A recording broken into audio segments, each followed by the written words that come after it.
भारत चांद को छूने के लिए एक कदम आगे बढ़ा चुका है। इसरो ने शुक्रवार को आंध्र प्रदेश के श्रीहरिकोटा स्थित सतीश धवन अंतरिक्ष केंद्र से दोपहर 2:35 पर चंद्रयान 3 को लॉन्च कर दिया है। चंद्रयान 3 के 23 अगस्त को शाम 5:47 पर चंद्रमा की सतह पर उतरने की संभावना जताई गई है। लैंडर की सफल लैंडिंग होने के बाद भारत एक नया इतिहास रचेगा। अगर सफल लैंडिंग हो जाती है तो ऐसा करने वाला भारत दुनिया का चौथा देश बन जाएगा।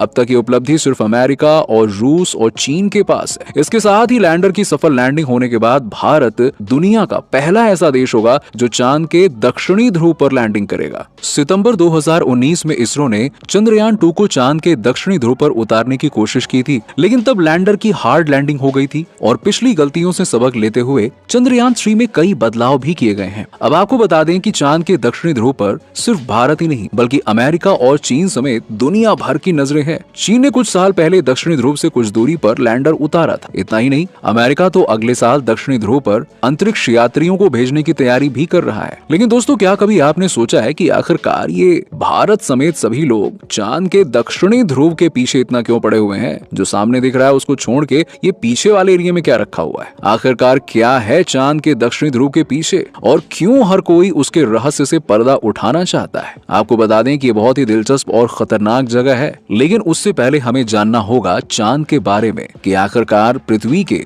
चंद्रमा का निर्माण कैसे हुआ। ये हमेशा से ही शोध का विषय रहा है। माना जाता है कि अरबों साल पहले पृथ्वी से एक विशाल पिंड टकराया, जिसके बाद की घटनाओं की वजह से चंद्रमा बना था। इस धारणा के मुताबिक टकराव के बाद निकले अवशेषों से मिलकर हजारों लाखों सालों की प्रोसेस चलने के बाद ही ये जो चंदा मामा है यानी कि चंद्रमा पूरी तरह से बन सका था। लेकिन एक नए अध्ययन में शोधकर्ताओं ने पाया है कि इस प्रलयकारी टकराव के बाद पृथ्वी का एक बड़ा हिस्सा टूटकर अंतरिक्ष में चला गया होगा, जिससे कुछ ही घंटों में चांद का निर्माण हो गया होगा। इतनी लंबी प्रोसेस शायद नहीं हुई होगी। वहीं कई दशकों से ये कहा जाता रहा है कि मंगल ग्रह के आकार का थिया नाम का एक ग्रह हमारी पृथ्वी से टकराया था, जिसके बाद भारी तादाद में अवशेष, पत्थर के टुकड़े और धूल निकली थी, जिसके हजारों सालों की प्रोसेस के बाद चंद्रमा का निर्माण हुआ था। लेकिन नई अवधारणा, ज्यादा बेहतर विभेदन के जरिए सुपर कंप्यूटर के सिमुलेशन के बेस पर इसके समय में भारी अंतर देखने को मिला है। द एस्ट्रोफिजिकल जर्नल लेटर्स में प्रकाशित अध्ययन में कहा गया है कि चंद्रमा के बनने की प्रोसेस बहुत ही धीमी चलने की बजाय कुछ ही घंटों में पूरी हो गई थी। इसके अलावा वैज्ञानिकों ने चंद्रमा और पृथ्वी की चट्टानों की संरचना में समानताएं देखी है, यानी कि दोनों लगभग एक जैसी दिखाई देती हैं। दोनों के बीच में संयुक्त कोणीय आवेग, पृथ्वी के घूर्णन और चंद्रमा की कक्षा की समानता और सौर मंडल के अन्यत्र चक्रिका के धूल और अन्य कणों की उपस्थिति भी मिली है, जिससे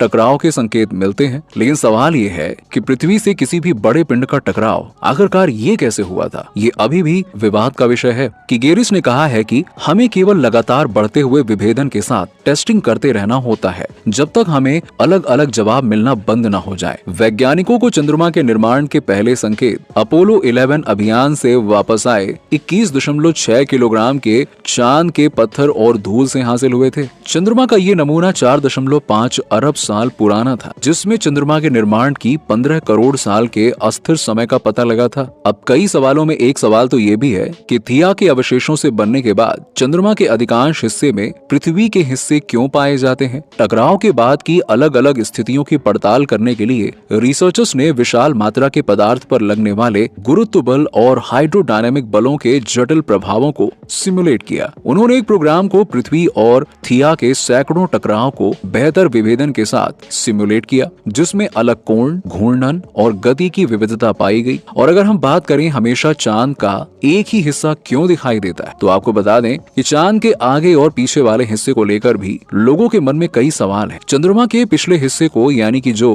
पृथ्वी से दिखाई ही नहीं देता है, उसको डार्क साइड या फार साइड भी कहते हैं। फार साइड यानी कि सीधी सी बात है, दूर का हिस्सा, समझ में आता है। लेकिन यहाँ डार्क साइड का अर्थ है कि जो हमेशा छिपा रहता है, दिखता ही नहीं है। यहाँ डार्क साइड का अर्थ अंधेरे में रहने वाला हिस्सा नहीं है। हकीकत तो ये है कि इस हिस्से में भी खासे समय तक सूर्य की रोशनी पहुँचती है और उसी तरह से पहुँचती है जैसे आगे के हिस्से में पहुँचती है। लेकिन चांद के इस हिस्से के पृथ्वी से दिखाई ना देने की वजह चंद्रमा की अपनी धुरी पर घूर्णन और पृथ्वी की की परिक्रमा से जुड़ी हुई है। दरअसल चंद्रमा पृथ्वी से ज्वरीय बलों के जरिए बंधी हुई है और ये बंधन विशेष तरह का होता है, यानी कि जितना समय चंद्रमा को खुद का एक चक्कर लगाने में लगता है उतने ही समय में वो अपना खुद का भी एक चक्कर पूरा कर पाती है। इसी का नतीजा ये होता है कि उसका एक ही हिस्सा हमेशा पृथ्वी के सामने रहता है। चंद्रमा की इस स्थिति का जिम्मेदार पृथ्वी का गुरुत्वाकर्षण बल होता है, जो कि दोनों को ज्वरीय तौर पर एक दूसरे से बांध देता है। वास्तव में दोनों ही एक दूसरे के गुरुत्व के प्रभाव में इस तरह का एक तंत्र बनाते हैं, लेकिन कम लोग जानते हैं कि इस तंत्र के होने में चंद्रमा के आकार का भी योगदान है। चंद्रमा वैसे तो गोलाकार होना चाहिए था, लेकिन ऐसा है नहीं। समय के साथ चंद्रमा का छोटा हिस्सा पृथ्वी की ओर आ गया और बड़ा हिस्सा पृथ्वी से दूर का यानी कि पीछे का हिस्सा बन गया। अब गुरुत्व ने इस असमान वितरण में एक घुमावदार बल पैदा किया, जिससे चंद्रमा स्प्रिंग की तरह वापस अपनी जगह पर आ जाता है और इस स्प्रिंग की गति को लूनार लिबरेशन कहते हैं। एक समान नहीं है दोनों हिस्से। अब गौर करने वाली बात यह है कि चंद्रमा के दोनों ही हिस्से पूरी तरह से एक समान तो बिल्कुल नहीं, क्योंकि पिछला हिस्सा ज्यादा तेजी से ठंडा हुआ और इसीलिए वहाँ ज्यादा क्रेटर भी है। वहीं दूसरी तरफ पास के हिस्से को भी ज्यादा विकिरण मिला और इस वजह से वो देर से ठंडा हुआ था। लेकिन ऐसा क्यों हुआ, इसकी सटीक वजह अभी तक वैज्ञानिकों को नहीं मिली। सवाल ये उठता है कि आखिरकार पूरी दुनिया क्यों चांद पर जाना चाहती है? ऐसा कौन सा राज चांद ने अपने अंदर छुपा रखा है जिसकी वजह से पूरी की पूरी दुनिया की निगाहें चांद पर लगी हुई है? याद कीजिए, चांद पर पहली बार पैर रखने वाले अपोलो एस्ट्रोनॉट नील आर्मस्ट्रॉन्ग के जूते के निशान के बारे में, जिसके बारे में दावा किया जाता है कि वो अंतरिक्ष से दिखता है। क्या आपके मन में ये सवाल नहीं उठता है कि 1969 से लेकर अब तक चंद्रमा की सतह पर यह निशान बना हुआ है? तो कैसे बना हुआ है? तो इसका जवाब है चंद्रमा पर वातावरण का ना होना, जिसकी वजह से वहाँ आंधियां या फिर तूफान नहीं चलते हैं जैसे हमारी पृथ्वी में होता है, और अपरदन या इरोजन की प्रक्रिया नहीं होती है। दरअसल 4 अरब साल पहले जब हमारे सौर मंडल का निर्माण हुआ था, तब तमाम एस्ट्रॉइड और उल्का पिंडों की सभी ग्रहों और उपग्रहों पर बारिश हो रही थी, जिससे सभी ग्रहों और उपग्रहों पर तमाम तरह के क्रेटर्स या गर्तों का निर्माण हुआ। इन्हीं उल्का पिंडों की वजह से ही पृथ्वी पर पानी और माइक्रो ऑर्गेनिजम्स भी आए, जिससे पृथ्वी पर जीवन का विकास हुआ। लेकिन वातावरण के विकास के कारण पृथ्वी सहित